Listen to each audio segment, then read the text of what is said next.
Hallo Leute, heute gibt es das Unboxing der PlayStation 5. In dem Fall in der Horizon Forbidden West Edition mit dem Spiel dabei, dem Controller und der Konsole. Zunächst machen wir mal den Karton auf und gucken, was alles drin ist. Hier oben haben wir zwei Aufkleber, die machen wir mal kurz weg. Und da. Na komm. So, einmal öffnen, machen wir einmal den Karton auf.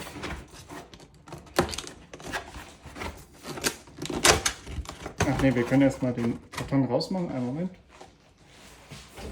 So, wir haben einmal die kleinen Hülle abgemacht. Wir haben jetzt den großen Karton. Die öffnen wir einmal so. Hier. Gucken wir mal kurz, was wir rausnehmen können. Nehmen wir erstmal den Teil, machen wir kurz weg. So, hier haben wir einmal die Konsole. Werde ich auch erstmal rausholen. So. Hier haben wir einmal das Gerät. Und wahrscheinlich hier die Kabel. Gucken wir uns gerade mal an. Machen wir einmal auf. Genau, hier haben wir einmal Beipackzettel. Hier. Allerlei Zettelwirtschaft. Machen wir kurz weg.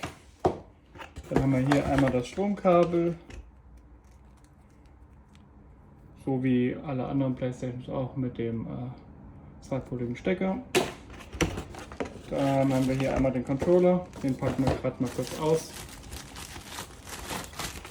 Das ist der ganz normale, passend zur Farbe von der Konsole. Legen wir auf die Seite. Und jetzt schauen wir nochmal hier unten rein. Hier müsste normalerweise das. Hier ist einmal der Standfuß. Gucken wir gerade mal. Genau, hier ist einmal Befestigungsmöglichkeit und jetzt haben wir hier noch ein ganz normales HDMI-Kabel. Einmal Karton weg. Nun packen wir die Konsole noch aus.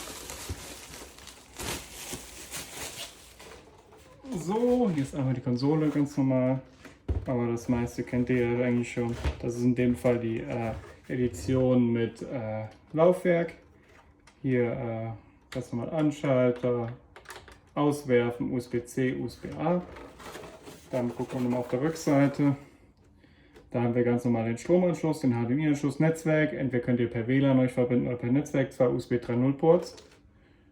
Und das war es in dem Fall mit den Anschlüssen gewesen. Hier unten sind noch die Lüftungsschlitze.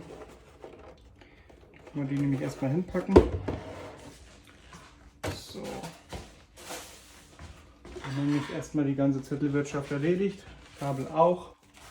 Und das wäre es in dem Fall vom Unboxing gewesen. Bei Fragen unten in die Kommentare und für einen Daumen hoch und mich aufhören. Dankeschön.